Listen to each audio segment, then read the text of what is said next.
Hello बच्चों, क्या हाल चाल आप सभी की। उम्मीद करता हूँ सभी स्वस्थ होकर आप सभी की बहुत बढ़िया पढ़ाई चल रही होगी। सो बच्चों, 2025 बोर्ड एग्जाम के केवल 2-3 महीने बचे हुए हैं, आप सभी को पता है।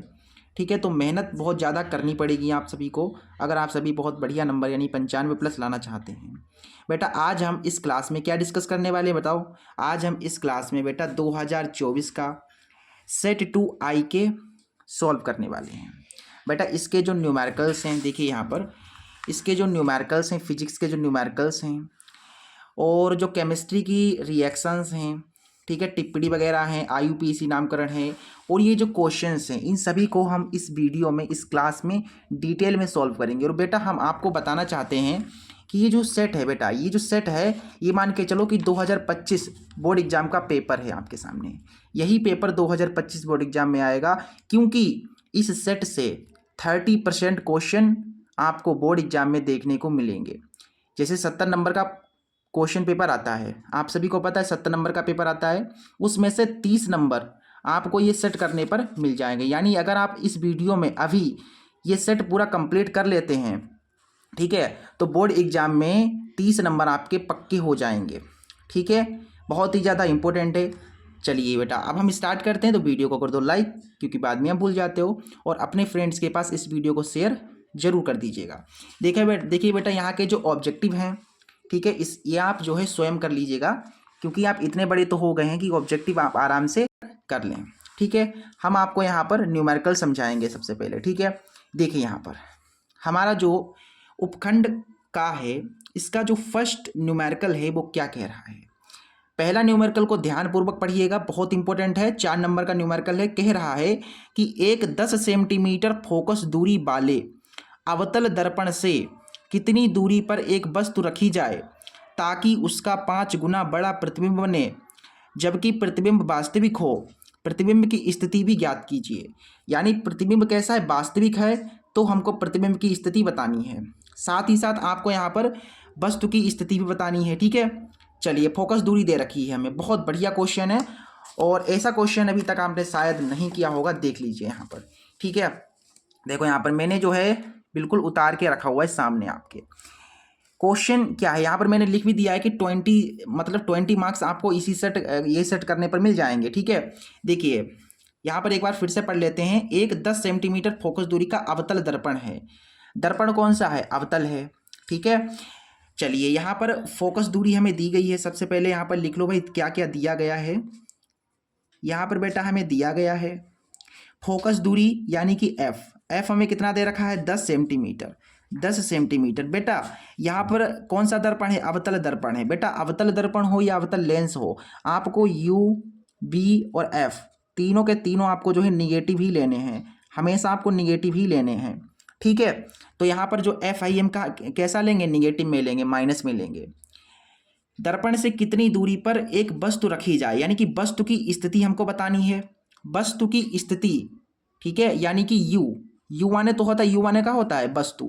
ठीक है, और बी का मतलब होता है प्रतिबिंब। ठीक है, हमें वस्तु बताई गई यानी कि यू हमें बताना है। ठीक है, हमें क्या बताना है, हमें यहाँ पर यू बताना है, ताकि उसका 5 गुना बड़ा प्रतिबिंब बन जाए।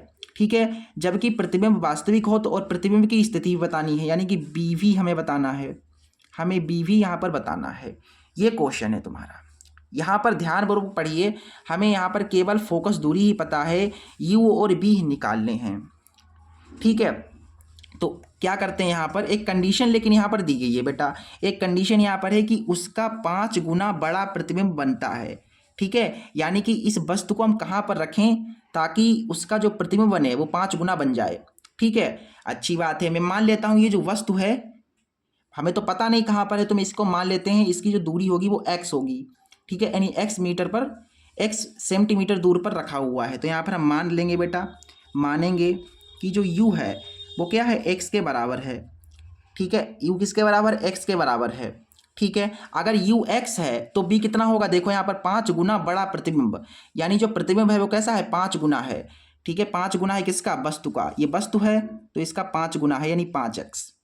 ठीक, ठीक है, चलिए, ठीक है, चलिए हमें अब ये निकालना है। तो आप यहाँ पर जानते हैं दर्पण का आवर्धन सूत्र, दर्पण का आवर्धन सूत्र जानते हैं। आवर्धन सूत्र। आप सभी को पता होना चाहिए दर्पण के लिए जो आवर्धन सूत्र होता है, दर्पण के लिए जो आवर्धन सूत्र होता है वो बेटा होता है m बराबर प्रतिबिंब की लंबाई, क्या, प्रतिबिंब की लंबाई बटा में वस्तु की लंबाई, वस्तु की लंबाई। बेटा बिल्कुल धीरे धीरे करेंगे जिससे कि सभी न्यूमेरिकल हमें समझ में आए, ठीक है। और ये बराबर होता है -b/u के, ठीक है। यहाँ पर दर्पण है इसलिए यहाँ पर -b होता है। अगर यहाँ पर लेंस होता तो लेंस के लिए सूत्र तो यही रहता, लेकिन यहाँ पर केवल प्लस कर देते। ये सूत्र है, ठीक है। यहाँ पर हमें प्रतिबिंब की जो लंबाई दे रखी है वो कितनी दे रखी है बेटा, हमें जो प्रतिबिंब की लंबाई दे रखी है वो दे रखी है 5x। देखिए यहाँ पर जो b है वो कितना दे रखा है, 5x दे रखा है यहाँ पर, ठीक है। यहाँ पर दे रखा है 5x, प्रतिबिंब की लंबाई कितनी है, 5x है, ठीक है। देखो बेटा यहाँ पर समझो बात को, ये तीनों बराबर हैं, ये और ये तीनों बराबर हैं। इसका तो कोई काम है नहीं तो इसको हम नहीं लेंगे, केवल हम इनको लेंगे, केवल हम इनको बराबर लेंगे। प्रतिबिंब की जो लंबाई है वो कितनी है, 5x है। वस्तु की लंबाई कितनी है बेटा, वस्तु की लंबाई को मैंने x माना है और बराबर में तुम्हारे पास -b/u है, ठीक है। एक और चीज़ है बेटा, यहाँ पर जो है ये जो होगा किस में होगा, बताओ किस में होगा, माइनस में होगा, ठीक है। ये जो होगा ये किस में होगा, माइनस में होगा। ये u होगा, ये भी माइनस में होगा। चलो बेटा यहाँ पर समझ में आ गया, ठीक है। ये किस में होगा, माइनस में होगा, ये माइनस में होगा। तो बेटा ये माइनस से माइनस कैंसिल हो जाएगा और यहाँ से x कट जाएगा, नीचे केवल 1 बचेगा, 5/1 बचा और बराबर में तुम्हारे पास b/u बचा। यहाँ से b की 1 से गुणा कराओगे तो b आ जाएगा, 5 की u से गुणा होगी तो 5u आ जाएगा। ये हमें मिला है b बराबर। चलिए हमें यहाँ पर दर्पण दिया गया है तो दर्पण का सूत्र हम लगाएंगे बेटा, क्या लगाएंगे, दर्पण का सूत्र लगाएंगे। तो यहाँ पर अब हम चलते हैं किससे, दर्पण के सूत्र से, दर्पण सूत्र से। इसे समीकरण फर्स्ट मान लीजिए। दर्पण का सूत्र आप सभी को पता है, ये होता है 1/f बराबर 1/v प्लस 1/u, ये होता है ना।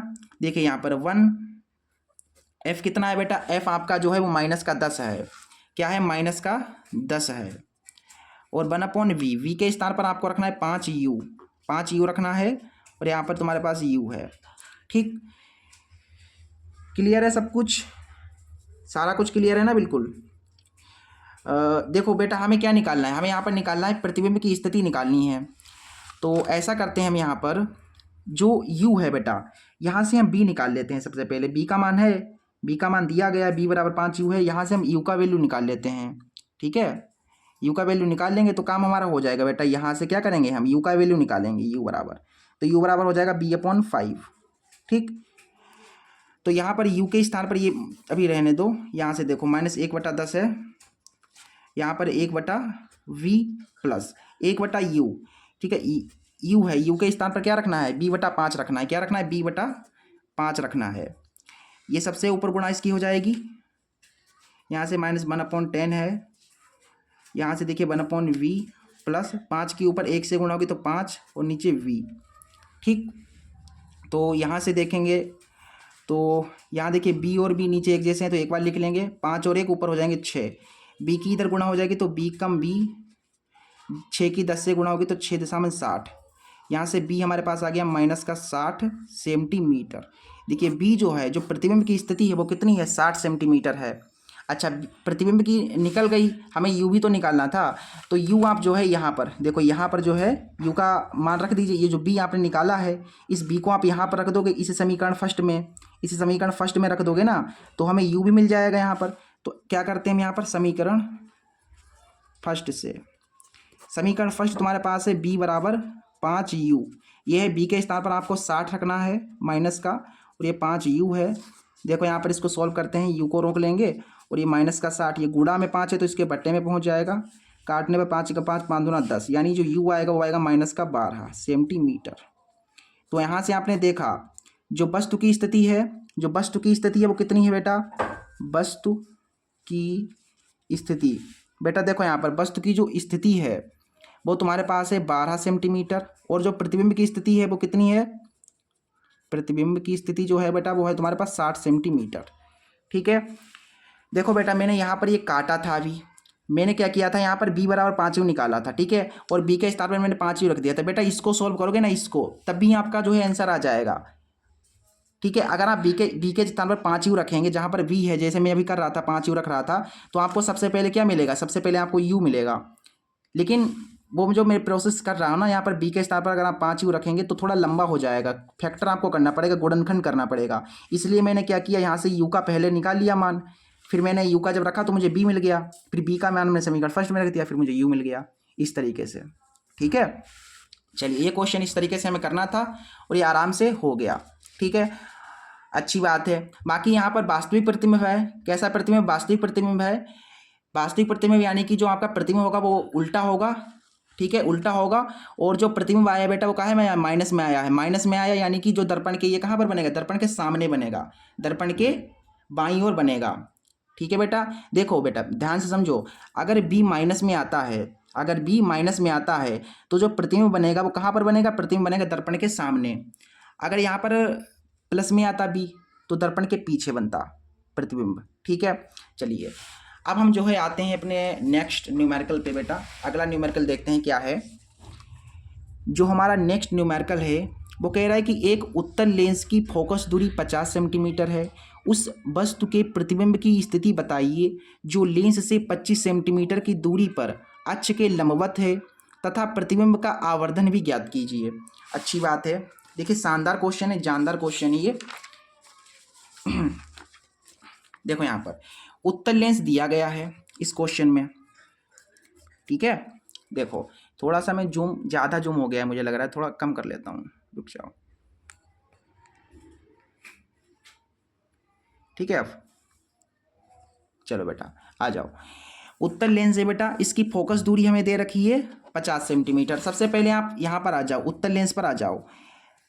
अवतल लेंस में UVF सब के सब निगेटिव होते हैं, लेकिन जब उत्तल लेंस होता है, ठीक है, जब उत्तल लेंस होगा तो जो U होगा वो क्या होगा बेटा, वो होगा तुम्हारा निगेटिव। क्या होगा बेटा, वो ये होगा निगेटिव, और B और F जो होंगे ये आपके होंगे पॉजिटिव, ठीक है। अवतल लेंस जब होता है तो UBF सबके सब निगेटिव होते हैं, लेकिन जब उत्तल लेंस होता है, उत्तल लेंस या उत्तल दर्पण, ठीक है, तो U जो होगा वो केवल माइनस में होगा, बाकी B और F पॉजिटिव होंगे, केवल U माइनस में होगा, ठीक है। ये चीज़ आपको समझ लेनी है, क्योंकि कई बच्चों को प्लस माइनस में दिक्कत होती है, ठीक है। चलिए यहाँ पर उत्तल लेंस है, फोकस दूरी 50 सेंटीमीटर है, ठीक है, हमें दिया गया है, गिवन है, F दिया गया है 50 सेंटीमीटर। बेटा किस में लेनी है, F पॉजिटिव लेनी है, प्लस में लेनी है, ठीक है। देखिए F मिल गया, हमें पता चल गया। उस वस्तु के प्रतिबिंब की स्थिति, प्रतिबिंब की स्थिति यानी कि हमको V बताना है, ठीक है, B बताना है हमें, और लेंस से 25 सेंटीमीटर दूरी पर अक्ष के लंबवत रखिए, यानी कि जो वस्तु है बेटा, जो वस्तु है वो कहाँ पर रखी है, 25 सेंटीमीटर की दूरी पर अक्ष के लंबवत रखी है। जो वस्तु की स्थिति, वस्तु की स्थिति जो U है वो क्या है, 25 सेंटीमीटर है बेटा, 25 सेंटीमीटर है, लेकिन U आपको किस में लेना है बेटा, U आपको लेना है माइनस में। किस में लेना है, माइनस में लेना है, ठीक है। चलिए बहुत आसान ये क्वेश्चन है, ये तो बहुत ज़्यादा आसान क्वेश्चन है। F दिया गया है, U दिया गया है, B निकाल लेंगे। लेंस है तो लेंस का सूत्र लगाएंगे यहाँ पर, ठीक है। और बाकी हमें आवर्धन भी बेटा बताना है यहाँ पर, आवर्धन, आवर्धन बोले तो M, आवर्धन भी बताना है। क्वेश्चन को पढ़ें, क्वेश्चन को पढ़िए बेटा, यहाँ पर क्वेश्चन को पढ़िए कि आवर्धन भी ज्ञात कीजिए। आवर्धन यानी M भी हमें निकालना है, निकल जाएगा, कोई दिक्कत वाली बात नहीं है। लेंस है, सबसे पहले हम लेंस का सूत्र लगाएंगे, लेंस के सूत्र से बेटा, लेंस का सूत्र होता है 1/f बराबर 1/v माइनस 1/u। तो यहाँ से मान को रखिए, f कितना है, 50 है, 1/v, v कितना है तुम्हारे पास, b बेटा हमें निकालना है, और बेटा u तुम्हारे पास कितना है, माइनस का 25 है, ठीक है। गणित के स्टूडेंट हो, आपको ये तो करना आता ही होगा, ठीक है। अब सॉल्यूशन आपको करना है, सिर्फ मानों को रख दिए, अब सॉल्यूशन करना है। माइनस माइनस ये हो गया प्लस, 1/25, ये प्लस का है तो इधर आएगा, काहे का हो जाएगा बताओ फटाफट, माइनस में हो जाएगा, और इधर तुम्हारे पास 1/b बचेगा, ठीक। फिर इनका और इनका जो एलसीएम होगा वो होगा 50, ठीक है। यहाँ पर आ जाएगा 1 और यहाँ पर आ जाएगा 2, 1/v, 1 में से 2 जाएगा तो बचेगा तुम्हारे पास माइनस का 1 और नीचे 50, 1/b, b की इधर गुणा होगी तो यहाँ से b बराबर मिल जाएगा 50 × 50, b बराबर हमको मिल गया है 50 सेंटीमीटर। यानी जो प्रतिबिंब की स्थिति है, जो प्रतिबिंब की स्थिति है वो बेटा कैसी है, 50 सेंटीमीटर है, और माइनस में आया यानी कि ये प्रतिबिंब जो है दर्पण के सामने बनेगा, ठीक है, बाईं ओर बनेगा। तो प्रतिबिंब की स्थिति आ गई, ठीक है, ये प्रतिबिंब की स्थिति आ गई। आवर्धन भी ज्ञात करना है, तो आवर्धन ज्ञात करने के लिए m बराबर आप सभी को पता है लेंस है ना, लेंस, तो लेंस का सूत्र यहाँ पर लगाएंगे लेंस के आवर्धन सूत्र से, लेंस के आवर्धन सूत्र से। तो m बराबर होता है b/u, ठीक है। यहाँ से m हमें मिल जाएगा, देखिए b कितना है, b तुम्हारे पास -50 है, और u कितना है, u तुम्हारे पास है -25, -25 है, माइनस माइनस कट गया, 25 दूना 50, तो m आ गया तुम्हारे पास 2 सेंटीमीटर। आवर्धन ये है, तो यहाँ पर लिख दो कि अतः प्रतिबिंब की जो स्थिति होगी, प्रतिबिंब की स्थिति, जो प्रतिबिंब की स्थिति है वो है 50 सेंटीमीटर, और जो आवर्धन तुम्हारा आया है वो कितना आया बेटा, आवर्धन तुम्हारा आया 2 सेंटीमीटर। यहाँ पर इसका आंसर एक बार मैच कर लेते हैं। देखो बेटा, दूसरा है इसका जो आंसर है, जो प्रतिबिंब आया है, प्रतिबिंब की स्थिति वो 16.67 आया है, आवर्धन इसका इतना आया है, और हमारा कितना आ रहा है, हमारा बिल्कुल अलग आ रहा है, हमारा बिल्कुल अलग आ रहा है। क्यों आ रहा है बिल्कुल अलग, क्यों आ रहा है, इसका रीज़न क्या है बेटा, इसका रीज़न इन्होंने गलत किया है। गलत इन्होंने नहीं किया, हम बताएं क्या किया इन्होंने। जैसे यहाँ पर इन्होंने उत्तल लेंस दिया, ठीक है, और हमने उत्तल लेंस को लेकर के सोल्व किया। क्या किया हमने, उत्तल लेंस को लेकर के सोल्व किया। भाई जो क्वेश्चन में दिया गया होगा उसी को तो सोल्व करेंगे। तो उत्तल लेंस दिया था, उत्तल लेंस को मैंने सोल्व किया, तो हमारा आंसर बिल्कुल करेक्ट है। लेकिन इन्होंने क्या किया, इन्होंने यहाँ पर अवतल लेंस मान लिया। इन्होंने क्या किया, यहाँ इन्होंने अवतल लेंस लेकर के सोल्व किया। जब आप यहाँ पर अवतल लेंस लेकर के सोल्व करोगे तो बिल्कुल यही आंसर आपका आएगा। अब भाई उत्तल लेंस दिया गया था, तो जो दिया गया होगा उसी हिसाब से हम सोल्व करेंगे, ठीक है। अवतल लेंस अगर आप यहाँ पर मानेंगे, ठीक है, उत्तल लेंस के स्थान पर आप अवतल लेंस जब मानेंगे तो आपका आंसर बिल्कुल यही आएगा, ठीक है। चलिए, आशा करता हूँ आपको समझ में आ गया होगा। अगला क्वेश्चन देखिए, क्वेश्चन नंबर तीसरा पढ़िए बेटा। लाइट चली गई थी, क्वेश्चन मैंने करा दिया था, ये पूरा का पूरा तीसरा क्वेश्चन मैंने कंप्लीट करा दिया था, लेकिन लाइट बीच में चली गई और इस कारण से मुझे पूरा का पूरा क्वेश्चन खराब हो गया, ठीक है। अब करते हैं फिर से, देखिए यहाँ पर क्वेश्चन नंबर तीसरा कह रहा है कि 2 ओम, 3 ओम तथा 5 ओम के प्रतिरोधों को श्रेणी क्रम में जोड़ा गया है। इस क्वेश्चन को ध्यानपूर्वक पढ़िएगा। विद्युत चैप्टर जो आपका इलेक्ट्रिसिटी चैप्टर है उससे रिलेटेड क्वेश्चन है, बहुत ही ज़्यादा इंपॉर्टेंट है। यहाँ पर तुमको 3 ओम दिए गए हैं जो कि श्रेणी क्रम में जुड़े हुए हैं। यदि संयोजन के दोनों सिरों पर 30 वोल्ट का विभवांतर लगा है तो प्रत्येक प्रतिरोध के सिरों के बीच विभवांतर ज्ञात कीजिए। प्रत्येक प्रतिरोध के सिरों के बीच विभवांतर निकालना है, ये क्वेश्चन है तुम्हारा। लाजवाब क्वेश्चन है, ठीक है, इसे मिस नहीं करना है बेटा, ये बहुत बढ़िया क्वेश्चन है, ठीक है, बहुत ही ज़्यादा बढ़िया क्वेश्चन है। इजी क्वेश्चन है, ज़्यादा हार्ड थोड़ी ना है, बहुत ज़्यादा आसान क्वेश्चन है। देखो यहाँ पर बच्चा, यहाँ पर क्या है तुम्हारे पास, ओम हमको जो है प्रतिरोध दिए गए हैं। यहाँ पर प्रतिरोध दिए गए हैं, जैसे पहला प्रतिरोध बेटा R1 तुमको दिया गया है 2 ओम, ठीक है बेटा। R2 जो दिया गया है, जो दूसरा प्रतिरोध दिया गया है वो दिया गया है 3 ओम। तीसरा प्रतिरोध R3 हमें दिया गया है 5 ओम, और बोला गया है कि ये तीनों के तीनों प्रतिरोध श्रेणी क्रम में जुड़े हैं, ठीक है। चलिए, क्या बताया गया है कि जो ये प्रतिरोध तुम्हारे हैं R1, R2 व R3 कौन से क्रम में बेटा, श्रेणी क्रम में है, श्रेणी क्रम में जुड़े हैं। श्रेणी क्रम में जुड़े हैं मतलब कैसे जुड़ा होगा भैया, यहाँ पर श्रेणी क्रम मतलब एक श्रेणी में पहला प्रतिरोध यहाँ पर हो जाएगा, दूसरा प्रतिरोध हो जाएगा, और ये हो जाएगा तुम्हारा तीसरा प्रतिरोध। मतलब यहाँ पर R1 जुड़ा होगा, यहाँ दूसरा प्रतिरोध R2 होगा, यहाँ तीसरा प्रतिरोध होगा। बेटा श्रेणी क्रम का मतलब ये होता है कि एक श्रेणी में जुड़े हुए हैं, ठीक है। तो यहाँ पर R1 तुम्हारा 2 ओम होगा, यहाँ पर ये 3 ओम होगा, यहाँ पर ये होगा तुम्हारा 5 ओम। और बेटा यहाँ पर बताया गया है कि यदि संयोजन के दोनों सिरों पर 30 वोल्ट का विभवांतर लगा है, मतलब दोनों सिरों पर यहाँ पर और यहाँ पर 30 वोल्ट का विभवांतर लगा है। कितना वोल्ट का, 30 वोल्ट का विभवांतर लगा है। यहाँ पर 30 यानी कि 0 से लेकर के 30 तक है, ठीक है, 0 वोल्ट से 30 वोल्ट तक, ठीक है। यहाँ पर जो विभवांतर तुम्हें दिया गया है, ठीक है, जो विभवांतर हमें दिया गया है वो दिया गया है 30 वोल्ट। कितना है बेटा, 30 वोल्ट है। तो विभवांतर भी हमको देखो मिल गया, ठीक है। विभवांतर तो भाई दिया गया है, मिल कहाँ से गया, ये तो दिया गया है। हमें बताना है कि प्रत्येक प्रतिरोध के सिरों के बीच विभवांतर। अच्छा, यहाँ पर विभवांतर कितना होगा, इस वाले प्रतिरोध का विभवांतर कितना होगा, यहाँ पर विभवांतर कितना होगा, ये हमें बताना है। चलिए बेटा देखिए, बहुत आसान है। सबसे पहले तीनों प्रतिरोध कैसे हैं, चूंकि आप जानते हैं ये तीनों प्रतिरोध कौन से क्रम में हैं, तीनों प्रतिरोध कौन से क्रम में बेटा, श्रेणी क्रम में है, श्रेणी क्रम में है। अच्छा बेटा, श्रेणी क्रम में है तो टोटल प्रतिरोध कैसे निकलेगा, तुल्य प्रतिरोध कैसे निकलेगा, सभी को पता है ना, सभी को पता है ना।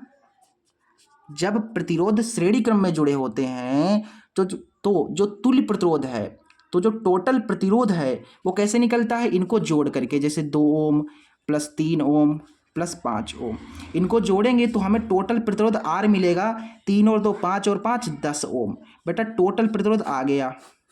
यहाँ का हमें विभवांतर निकालना है, ठीक है।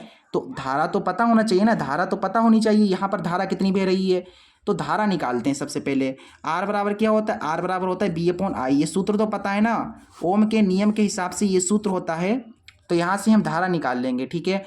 आर तुम्हारा 10 है, बी तुम्हारे पास कितना है 30 है ना, बी तुम्हारा 30 है, और यहाँ से तुम्हें आई मिलेगा, देखिए गुणा कराओगे तो यहाँ से हो जाएगा 10I बराबर में 30, यहाँ से आई बराबर आ जाएगा 30/10, बोले तो 10 तियाँ 30, यानी कि यहाँ से तुमको जो धारा मिल गई है वो मिल गई है बेटा 3 एम्पियर। कितनी मिल गई है, 3 एम्पियर धारा मिल गई है, 3 एम्पियर बेटा धारा मिल गई है। चलिए बेटा, अब हम यहाँ पर विभवांतर आराम से निकाल सकते हैं, R1 पर विभवांतर, R2 पर विभवांतर और R3 पर विभवांतर। सबसे पहले हम निकालेंगे R1 पर विभवांतर, क्योंकि प्रत्येक सिरों के मध्य विभवांतर निकालना है बेटा। देखो बेटा, R1 पर विभवांतर निकालने के लिए वही सूत्र होगा तुम्हारा, क्या सूत्र होता है बताओ, फटाफट बताओ। R बराबर होता है B/I, ठीक है। R यहाँ पर कितना दिया गया है, इसका R कितना है बेटा, इसका R जो है वो कितना है 2 ओम है, ठीक है। इसका R कितना है 2 ओम है, तो 2 रखेंगे। और B कितना है बेटा, B आपको निकालना है, विभवांतर तो आपको निकालना है। I कितनी आपने निकाली, I आपने 3 निकाली यहाँ पर। तो देखिए इसके बटे में कुछ नहीं तो अपन 1 की गुणा इधर हो गई, तो B बराबर आ जाएगा 3 दूना 6 वोल्ट। देखिए इस वाले सिरे का मतलब R1 पर जो विभवांतर लगेगा वो इतना लगेगा। अच्छा R1 के बाद अब R2 पर देखते हैं कितना आएगा। R1 पर विभवांतर, फिर यहाँ पर देखेंगे R3 पर, क्योंकि सब पर बताना है आपको, सभी पर, टोटल तीनों पर, प्रत्येक पर। देखिए यहाँ पर भी यही से लगेगा, R2 बराबर B/I कर देंगे। यहाँ पर R1 था तो R1 रखा, यहाँ R2 है तो R2 रखेंगे। R2 तुमको कितना दे रखा है, 3 दे रखा है बेटा, 3 दे रखा है तुम्हें यहाँ पर, तो यहाँ पर रखो 3। और यहाँ पर B तुम्हारा कितना है निकालना है बेटा, I तुम्हारा कितना है, I तुम्हारा 3 है, तो यहाँ से तुम्हें मिल जाएगा 3 तियाँ 9 वोल्ट, ठीक, ये आ गया। चलिए R3 पर आ जाते हैं। R3 बराबर हो जाएगा B/I। R3 तुम्हारा कितना है, R3 तुम्हारा 5 है, तो यहाँ पर रखेंगे 5। V निकालना है, I तुम्हारा 3 है, 3×5 15, यानी जो V आ गया वो आ गया 15 वोल्ट। ये बेटा तुम्हारे पास जो है आपको मिल गया है, ये चीज़ आपको मिल गई है, ठीक है। पहला मतलब 3 विभवांतर आ गए, क्योंकि भाई 3 प्रतिरोध थे, 1 प्रतिरोध 2 प्रतिरोध 3 प्रतिरोध, इसलिए 3 विभवांतर आ गए। R1 पर इतना है, R2 पर इतना है, R3 पर इतना है। उम्मीद करता हूँ बेटा समझ में आ गया होगा, और नोट करके लिख लो, point to be noted, this is the most important question for 2025 board exam, ठीक है। ये बहुत ही ज़्यादा इंपॉर्टेंट क्वेश्चन है, पॉइंट टू बी नोटेड, ठीक है, एक्सट्रीमली इंपॉर्टेंट क्वेश्चन है। चलिए बेटा इसके आगे की क्वेश्चन देखते हैं, इसके आगे हमारे पास कौन से क्वेश्चन है। अगला क्वेश्चन क्या है, चौथा क्वेश्चन कह रहा है कि घरेलू विद्युत वितरण परिपथ में प्रयुक्त निम्नलिखित तारों की कार्य प्रणाली एवं आवरण के रंग लिखिए। बेटा ये जीवित बोला गया, जीवित तार, ठीक है, इसकी कार्य प्रणाली और आवरण लिखना है। भू संपर्क तार का, उदासीन तार का। बेटा ये क्वेश्चन मतलब नहीं आएगा आपके बोर्ड एग्जाम में, नोट करके लिख लो, ये क्वेश्चन नहीं आएगा आपके बोर्ड एग्जाम में, ठीक है। बाकी PDF में नीचे आपको ये क्वेश्चन का सॉल्यूशन दे दूंगा मैं, ठीक है, देख लेना, PDF आपको डिस्क्रिप्शन में मिल जाएगी, देख लेना। अगला क्वेश्चन देख लो बेटा, अगला क्वेश्चन जो इसका अथवा वाला है बहुत ज़्यादा इंपॉर्टेंट है, महा इंपॉर्टेंट है, बहुत ज़्यादा, कई बार पूछा जाता है बेटा ये क्वेश्चन। देखिए पढ़िए, कह रहा है कि फ्लेमिंग के बाएं हाथ का नियम लिखिए तथा फ्लेमिंग के दाएं हाथ का नियम लिखिए। मतलब फ्लेमिंग के बाएं हाथ का और फ्लेमिंग के दाएं हाथ का दोनों नियम आपको लिखने हैं। ये किन भौतिक राशियों की दिशा को ज्ञात करने के लिए प्रयुक्त किया जाता है। चलिए बहुत बढ़िया क्वेश्चन है, देखिए यहाँ पर इसका मैं आपको बता दे रहा हूँ, ठीक है। यहाँ पर मैं आपको बताना चाहता हूँ, रुक जाओ 2 मिनट, 2 मिनट रुक जाओ बेटा, 2 मिनट। देखो यहाँ पर ये क्वेश्चन है तुम्हारा, यही तो क्वेश्चन है ना, बहुत बढ़िया क्वेश्चन है, मैं आपको समझा दूंगा इतने अच्छे तरीके से कि जिंदगी में नहीं भूलेंगे आप, ठीक है बेटा। देखो अथवा वाला क्वेश्चन है, कह रहा है कि फ्लेमिंग के बाएं हाथ का नियम, तो पहले समझते हैं फ्लेमिंग के बाएं हाथ का नियम क्या कहता है। ये आपका बायां हाथ है, ये बायां हाथ है बेटा, ठीक है। इसका नियम आपको बताना है। तो उन्होंने एक नियम दिया था बाएं हाथ का नियम, ये है आपका बाएं हाथ का नियम। फ्लेमिंग के बाएं हाथ का नियम क्या कहता है कि इस नियम के अनुसार अनुसार यदि हम अपने बाएं हाथ के अंगूठे और उसके पास वाली अंगुली तथा उसके बीच वाली अंगुली को इस प्रकार फैलाएं कि तीनों एक दूसरे पर निर्भर हों बोले तो डिपेंडेंट हों, लंबवत हों।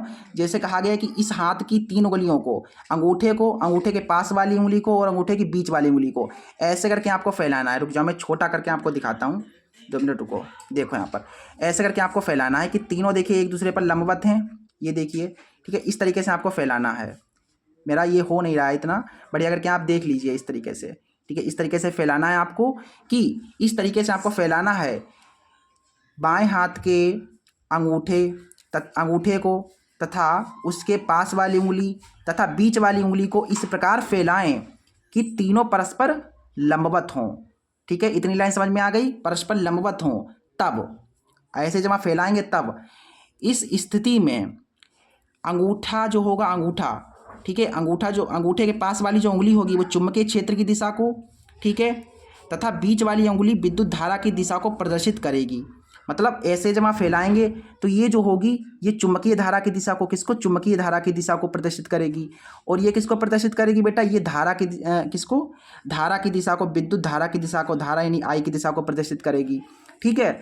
ये किसको प्रदर्शित करेगी, जब आप ऐसे फैलाएंगे बेटा अपने बाएं हाथ को ऐसे करके फैलाएंगे, ठीक है, कि तीनों उंगलियां परस्पर लंबवत हों, तो जो अंगूठे के पास वाली उंगली होगी वो विद्युत क्षेत्र की दिशा को तथा बीच वाली उंगली विद्युत धारा की दिशा को प्रदर्शित करेगी। तब ये जो अंगूठा होगा वो क्या करेगा, तो अंगूठा जो होगा वो चालक पर लगने वाले बल को प्रदर्शित करेगा। ये जो अंगूठा होगा वो किसको प्रदर्शित करेगा, बल को प्रदर्शित करेगा, फोर्स को प्रदर्शित करेगा, ठीक है। एक बार मैं रिपीट करा दे रहा हूँ आपको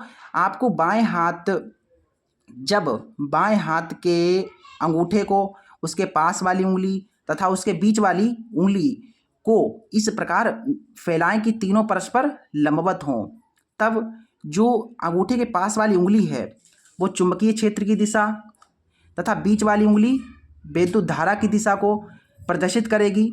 तब जो अंगूठा होगा वो क्या करेगा, चालक पर लगने वाले बल को प्रदर्शित करेगा। ये नियम है बेटा तुम्हारा। 1-2 बार रिवाइज करोगे ना तो समझ में आ जाएगा बेटा। स्क्रीनशॉट लेना चाहो ना, इसका स्क्रीनशॉट सबसे पहले ले लो, ठीक है, स्क्रीनशॉट ले लो। चलिए बेटा अगला क्वेश्चन, इसका अगला देखिए, बाएं हाथ का नियम हमने सीख लिया, बाएं हाथ का नियम। अब इसके दाएं हाथ का नियम सीख लो, ठीक है। आप समझ लेते हैं फ्लेमिंग के दाएं हाथ का नियम। तो बेटा कहता क्या है, ये कहता है कि यदि दाएं हाथ के अंगूठे तथा उसके पास वाली दोनों अंगुलियों को इस प्रकार फैलाएं कि तीनों लंबवत हों, वैसे ही फैलाना है आपको, लेकिन अब की बार दाएं हाथ को इस तरीके इसको इस तरीके से आपको फैलाना है कि तीनों कैसी हों, परस्पर लंबवत हों, ठीक है, निर्भर हो एक दूसरे पर, लंबवत हो। तब तर्जनी उंगली कौन सी होती है बेटा, देखो ये आपका अंगूठा है, ये आपकी तर्जनी उंगली है, और ये तुम्हारी कौन सी है, मध्यमा उंगली है, ठीक है, इसे तर्जनी उंगली बोला जाता है। तब जब आप ऐसे फैलाएंगे तो ये जो तर्जनी उंगली चुंबकीय क्षेत्र की दिशा को प्रदर्शित करे, यानी ये जो उंगली होगी वो किसको, चुंबकीय क्षेत्र की दिशा को प्रदर्शित करे, जैसे ऊपर कर रही थी ना, चुंबकीय क्षेत्र की दिशा को प्रदर्शित करे, तथा अंगूठा चालक के चलने की दिशा को, ये जो है विद्युत चुंबकीय क्षेत्र की दिशा को, ये चालक के चलने की दिशा को प्रदर्शित करे। तो जो मध्यमा उंगली होगी वो क्या करेगी, तब बीच वाली उंगली चालक पर प्रेरित धारा को प्रदर्शित करेगी। ये किसको प्रदर्शित करेगी, धारा को प्रदर्शित करेगी, ठीक है। जब आप ऐसे करके दाहिने हाथ को फैलाएंगे तो जो तर्जनी उंगली होगी वो क्या करेगी, चुंबकीय क्षेत्र की दिशा को प्रदर्शित करेगी, तथा अंगूठा होगा वो चालक पर चलने की दिशा की, ठीक है, चालक के चलने की दिशा को प्रदर्शित करेगी। तब ये जो आपकी मध्यमा उंगली है, बीच वाली जो उंगली होगी है वो किसको प्रदर्शित करेगी, वो प्रदर्शित करेगी चालक में प्रेरित धारा की दिशा को प्रदर्शित करेगी। तो ये जो उंगली होगी वो धारा की दिशा को प्रदर्शित करेगी। ये था आपका फ्लेमिंग के बाएं हाथ का और दाएं हाथ का नियम, ठीक है। स्क्रीनशॉट लेना चाहो तो बेटा इसका स्क्रीनशॉट ले लो, ठीक है। और आगे एक और इसमें क्वेश्चन कहा गया था कि यह किन भौतिक राशियों की दिशा को ज्ञात करने के लिए प्रयुक्त किया जाता है। किन भौतिक राशियों को, देखो पहली भौतिक राशि हो जाएगी यहाँ पर इसमें बल, पहली कौन सी थी भौतिक राशि, बल थी, ठीक है। और यहाँ पर धारा, बल और धारा की दिशा को निकालने के लिए, ठीक है, इस नियम का प्रयोग होता है, इन नियमों का प्रयोग होता है। किसके, बल, पहली भौतिक राशि बल है, दूसरी धारा। समझ में आ गया। अगला क्वेश्चन देखिए बेटा, बाएं हाथ का नियम और दाएं हाथ का नियम आपको समझा दिया है मैंने। आगे देखिए बेटा, प्रैक्टिस करोगे, एक दो बार पढ़ोगे, आपको ऑटोमेटिक आपके दिमाग में छप जाएगा। अगला जो है ये फिजिक्स के जितने भी क्वेश्चन थे वो मैंने आपको समझा दिए हैं। आगे आपका केमिस्ट्री स्टार्ट हो जाती है, खंड खा में केमिस्ट्री स्टार्ट हो जाती है। पढ़िए, कह रहा है कि निम्नलिखित अभिक्रिया के लिए संतुलित रासायनिक समीकरण लिखिए। जब लेड नाइट्रेट को गर्म करना, लेड नाइट्रेट को जब गर्म करेंगे तो क्या बनेगा, एथेनोइक अम्ल की सोडियम कार्बोनेट से अभिक्रिया कराएंगे तो क्या होगा, जिंक की सिल्वर नाइट्रेट से अभिक्रिया कराएंगे तो क्या होगा, ये है, ठीक है। ये आपको अभिक्रियाएं जो हैं करके दिखानी है। चलिए बेटा इन्हें हम समझते हैं, समझने का प्रयास नहीं करेंगे, समझ ही लेंगे बिल्कुल, ठीक है।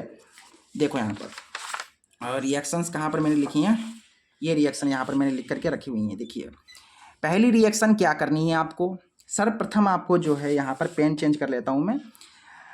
सर्वप्रथम आपको यहाँ पर लेड नाइट्रेट को गर्म करना है बेटा। लेड नाइट्रेट, लेड का मतलब होता है पीवी, और नाइट्रेट का मतलब होता है NO3 का होल ट्वाइस, NO3 का होल ट्वाइस।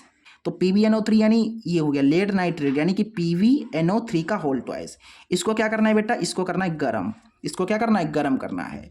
तो जब गर्म करेंगे बेटा तो आपके पास आएगा क्या, तो आपके पास PbO आ जाएगा, यानी कि लेड ऑक्साइड आ जाएगी, ठीक है, PbO प्लस आपके पास एक चला गया यहाँ से, तो बचेंगे कितने, NO2 बचेगा। फिर इसके साथ ऑक्सीजन जो होगी वो बाहर निकल जाएगी। जब आप लेड नाइट्रेट को गर्म करोगे तो ये आपके सामने कुछ इस तरीके से रिएक्शन होगी, ठीक है। संतुलित करने की बात आती है, देखिए Pv1 है, इधर भी Pv1 है, ठीक है। इधर आपको दिख रहे होंगे ऑक्सीजन कितनी है, देखिए 1 2 ये हैं, तो 2 और 1 3 और ये 2 4 5 है, तुम्हारी ऑक्सीजन 5 है। और यहाँ पर कितनी है, देखिए 6 हैं, ठीक है। तो यहाँ पर ऐसा करो, तुम जो है ऐसा करो, इसमें 2 से गुणा करा दो, 2 से गुणा करा दोगे तो 2p हो गया। फिर इस तरीके से जो है इसमें पहले ये 2 इससे गुणा करेगा n में, तो n कितना हो जाएगा, 2 हो जाएगा, 2 और ये फिर 2 कर लेगा, तो यानी कि 4n हो गया। यहाँ पर केवल 1 है तो इसमें 4 से गुणा करनी पड़ेगी। अब ये जो 2 है ये ऑक्सीजन के साथ भी तो गुणा करेगा भाई, ऑक्सीजन के साथ कराइए। देखिए 2 पहले इसकी करा लीजिए, देखिए 2 3 6 ऑक्सीजन और 6 और दिए 2 कितने हो गए, 6 दूना 12, 6 गुणा 2 12, यानी 12 ऑक्सीजन हो गए। इधर कितनी है तुम्हारे पास, देखिए 4 दूना 8, 8 हो गई, 8 9 10 11 ही केवल हैं इधर, ठीक है। तो इधर हम क्या करते हैं, यहाँ पर जो है 2 से इधर गुणा करा दे रहे हैं, तभी तो देखो यहाँ से 2pv हो गया, 2pv हो गया, देखिए, ठीक है। और 2 3 6 और 6 दूना 12, 12 ऑक्सीजन हो गई, 2 ऐसे करके 4 दूना 8 और ये 12, देखिए 2 ऑक्सीजन ये हो जाएंगी और 4 दूना 8, यानी कि 2 + 8 प्लस ये 2, यानी कि 12 हो जाएंगी, ठीक है। ये 12 ऑक्सीजन हो गई और नाइट्रोजन इस तरीके से संतुलित भी हो गई है। आगे देखिए, आगे आपको जो है एथेनोइक अम्ल जो है, एथेनोइक अम्ल की सोडियम कार्बोनेट से अभिक्रिया करानी है। एथेनोइक अम्ल, मेथ एथ यानी कार्बन तुम्हारे 2 होंगे, तो एथेनोइक अम्ल का सूत्र हो जाएगा CH3COOH, ठीक है।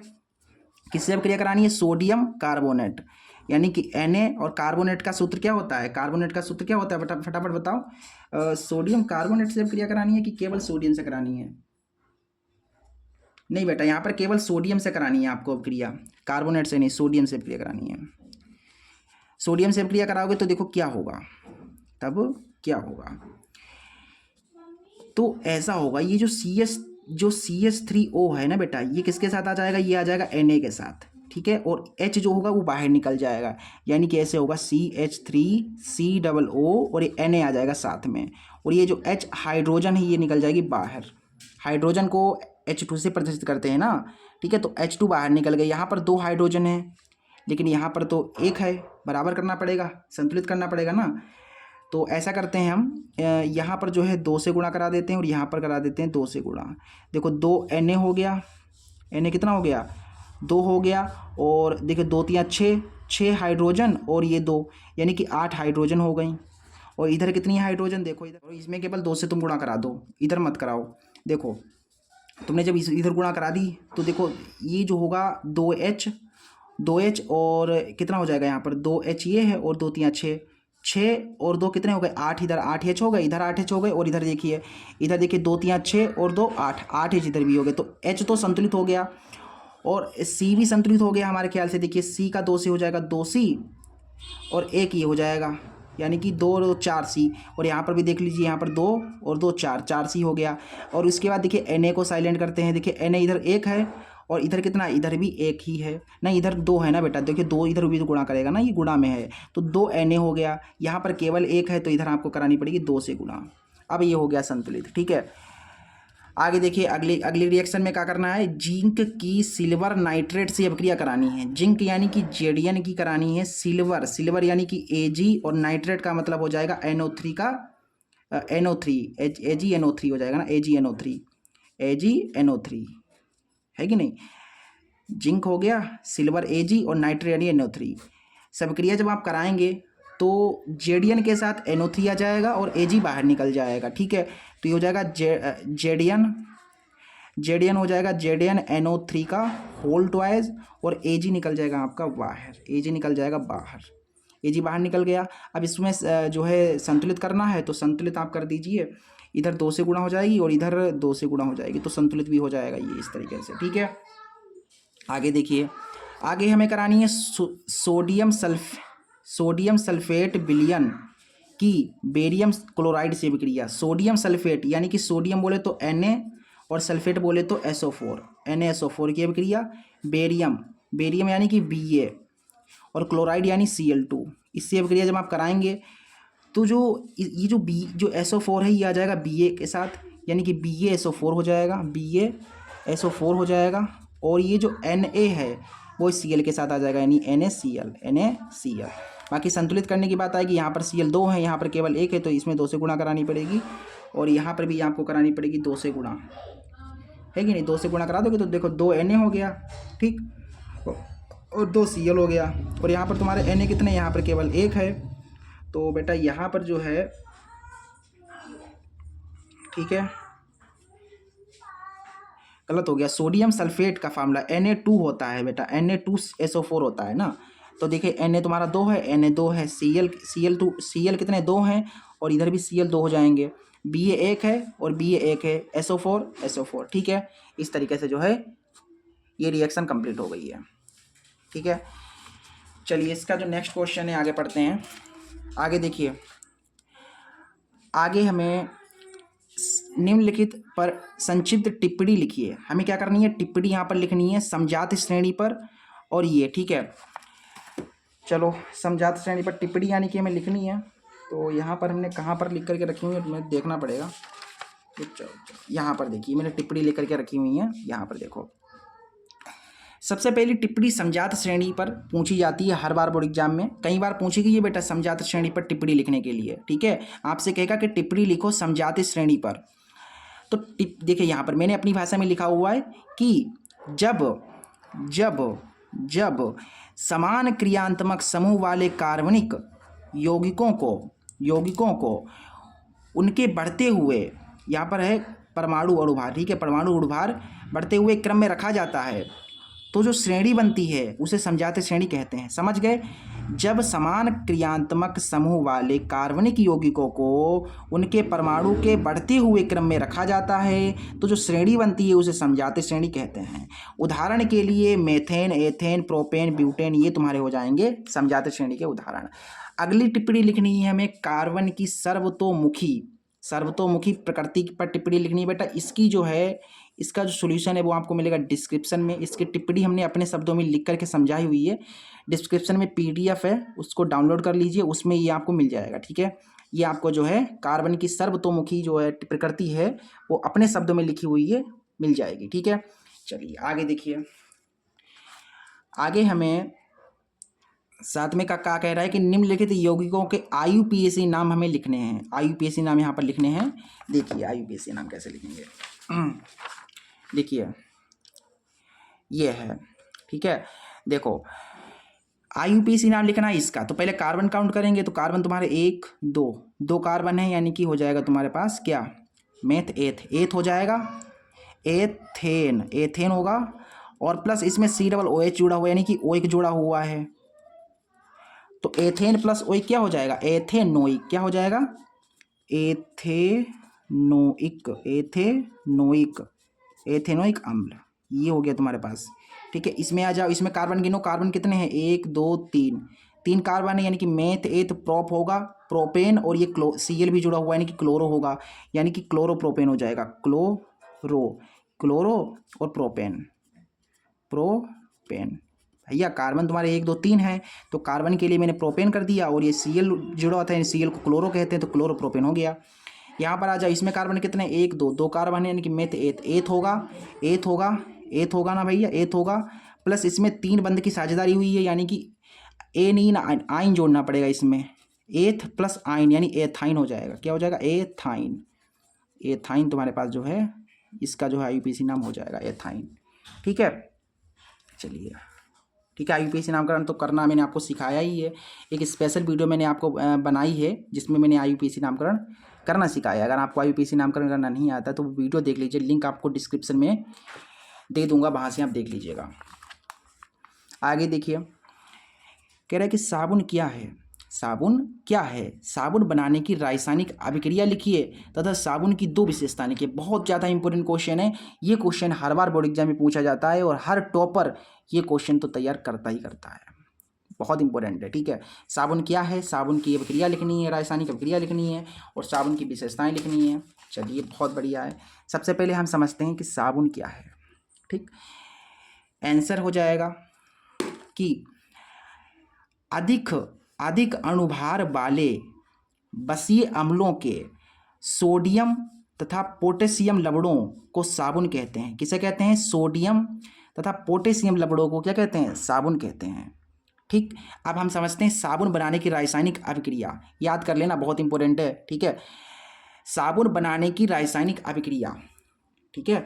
बाकी आप जो है एग्जाम में ये भी लिख दीजिएगा कि साबुन का जो रासायनिक सूत्र है वो है C17H35COON है। ये तुम्हारा जो है ये है रासायनिक सूत्र किसका, साबुन का, ठीक है। केमिकल फार्मूला ये तुम्हारा रह जाए C17H35COON है, ये साबुन का सूत्र है। बेटा ये जो साबुन तुम्हारे कितने प्रकार के होते हैं, साबुन 2 प्रकार के होते हैं। एक वो जिससे हम लोग नहाते हैं, उन्हें मृदु साबुन कहते हैं। जिससे हम नहाते हैं वो क्या होते हैं, मृदु साबुन यानी मुलायम साबुन होते हैं। और जिससे कपड़े वगैरह धोए जाते हैं वो जो साबुन होता है वो होता है कठोर साबुन, ठीक है। वो क्या होता है, कठोर साबुन होता है। कठोर साबुन की बात नहीं कर रहे हैं यहाँ पर, हम मृदु साबुन की बात कर रहे हैं। अगर यहाँ पर सर कहोगे कि सर बताइए ये तो मृदु साबुन का हो गया, अगर कठोर साबुन का होगा तो क्या करेंगे। कठोर साबुन में कुछ नहीं करना है आपको। देखिए कठोर साबुन में ये हो जाएगा कि भैया जी ये जैसे सूत्र है तुम्हारे पास C17, देखिए C17H35COONA के स्थान पर हो जाएगा तुम्हारे पास पोटेशियम, के हो जाएगा, के बोले तो पोटेशियम। जैसे इसका रासायनिक नाम तुम्हारा जो है वो है सोडियम स्टीयरेट, क्योंकि Na जुड़ा है तो सोडियम स्टीयरेट हो गया। यहाँ पर के जुड़ा है यानी कि पोटेशियम स्टीयरेट हो जाएगा। ये क्या हो जाएगा, ये हो जाएगा पोटेशियम स्टीयरेट। भैया Na जुड़ा है इसलिए सोडियम स्टीयरेट है, और यहाँ पर के जुड़ गया तो हो जाएगा पोटेशियम स्टीयरेट, पोटेशियम स्टीयरेट। ये आपको याद कर लेना है कि रासायनिक सूत्र साबुन का होता है C17H35COON। इसका जो रासायनिक नाम होता है वो होता है सोडियम स्टीयरेट। कई बार 1 नंबर में ऑब्जेक्टिव आ जाता है कि साबुन का रासायनिक नाम क्या होता है, तो आपको बताना है सोडियम स्टीयरेट होता है मृदु साबुन का। और सूत्र भी पूछे तो सूत्र ये हो जाएगा, ठीक है।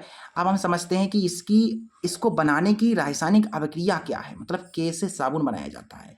तो साबुन बनाने के लिए क्या करेंगे आप, अगर आपको घर में साबुन बनाना है ना, अगर आप साबुन बनाना चाहते हैं तो क्या करना होगा आपको।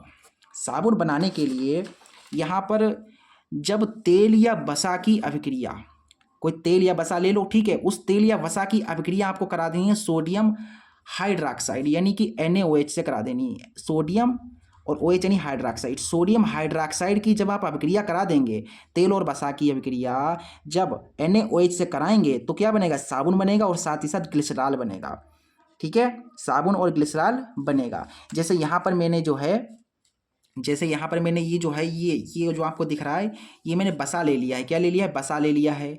ये बसा है, कोई भी बसा ले लीजिए। जैसे मैंने ये बसा ले लिया, अभी इस बसे की अभिक्रिया मैंने करा दी NaOH से, तो क्या बनेगा बताओ? जब किसी बसा या तेल की अभिक्रिया सोडियम हाइड्रोक्साइड यानी NaOH से कराते हैं तो क्या बनता है? तो आपको पता है साबुन बनता है। देखिए साबुन यहाँ पर बन गया, साथ ही साथ ग्लिसरॉल भी बनता है। ग्लिसरॉल मतलब साबुन बनने के साथ जो बचेगा वो ग्लिसरॉल। ठीक है, चलिए ये समझ में आ गया, अभिक्रिया भी समझ में आ गई। आगे देखिए साबुन की तो विशेषताएं क्या हैं भाई? विशेषता तो बहुत हैं, आप अपने हिसाब से लिख सकते हो। जैसे साबुन का जो इस्तेमाल होता है वो किस में होता है? सफाई करने में करते हैं। ज़्यादातर लोग किस में करते हैं साबुन का उपयोग? वैसे साबुन का उपयोग कई जगहों पर करते हैं, लेकिन मुख्यतः जो साबुन का उपयोग होता है वो सफाई करने के लिए किया जाता है, हाथ मुँह धोने के लिए, नहाने के लिए। ठीक है, इसमें जो है यूज़ किया जाता है साबुन का। और दूसरा हो जाएगा कि पानी के संपर्क में आने पर झाग देता है। भाई साबुन में जब पानी के संपर्क में जब आएगा साबुन तो क्या करेगा? झाग देगा ना। ये है तुम्हारा। ठीक है, इसकी विशेषता हो गई। ये क्वेश्चन बहुत इंपॉर्टेंट था, तैयार कर लीजिएगा इसे। ठीक है, स्क्रीनशॉट लेना चाहें बेटा स्क्रीनशॉट इसका ले लीजिए। ठीक है, चलो बेटा अगला क्वेश्चन आ जाओ, अगले क्वेश्चन पे आ जाओ फटाफट। अगले क्वेश्चन में कहा गया है कि ऊष्माक्षेपी एवं ऊष्माशोषी अभिक्रिया समझाइए। बहुत इंपॉर्टेंट है ऊष्माक्षेपी और ऊष्माशोषी अभिक्रिया, और बहुत सरल भी है। देखो ऊष्माक्षेपी अभिक्रिया किसे कहते हैं? ऊष्माक्षेपी अभिक्रिया तो ऐसी अभिक्रिया, ठीक है, रुक जाओ यहाँ पर पेन कहाँ गया? देखो ऊष्माक्षेपी अभिक्रिया किसे कहते हैं? ऐसी अभिक्रिया जिसमें ऊष्मा क्या हो? उत्पन्न हो, ऊष्मा उत्पन्न हो और ऑक्सीजन क्या हो? ऑक्सीजन जो है, ऑक्सीजन जो O2 है वो क्या हो? उसका ह्रास हो, यानी कि ऑक्सीजन जिससे खत्म हो, जिसमें ऑक्सीजन का ह्रास हो और ऊष्मा उत्पन्न हो। ऐसे याद कर लीजिए बेटा, ऐसे याद कर लीजिए कि ऐसी अभिक्रिया जिसमें ऊष्मा उत्पन्न हो उसे हम ऊष्माक्षेपी अभिक्रिया कहेंगे। जैसे यहाँ पर कार्बन और ऑक्सीजन, कार्बन को जैसे मैंने ऑक्सीजन के संपर्क में लाया यानी जलाया गया जब कार्बन को, तो हमारे पास कार्बन डाइऑक्साइड बन गया, प्लस इसमें ऊष्मा भी उत्पन्न होगी। जैसे भाई कार्बन को जलाओगे, ऊष्मा यानी कि गर्माहट, गर्मी है, हीटिंग। जैसे आपने किसी को जैसे आप कोई भी चीज़ जलाओ, कोई भी चीज़ जलाओ तो गर्माहट यानी ऊष्मा उत्पन्न होगी ना। ऊष्मा जब उत्पन्न होगी जलाने पर तो उसे हम कह देंगे ऊष्माक्षेपी अभिक्रिया। जैसे आप कागज़ लेना, कागज़ को क्या करना? जलाना। अब जब कागज़ को जब आप जलाओगे तो क्या प्लस ऊष्मा उत्पन्न हो जाएगी, हीटिंग होगी उत्पन्न। अब हीटिंग उत्पन्न होगी तो हम कह देंगे ये ऊष्माक्षेपी अभिक्रिया है। ठीक, जब ऊष्मा उत्पन्न होगी तो ऊष्माक्षेपी अभिक्रिया कहेंगे। अच्छी बात है भाई।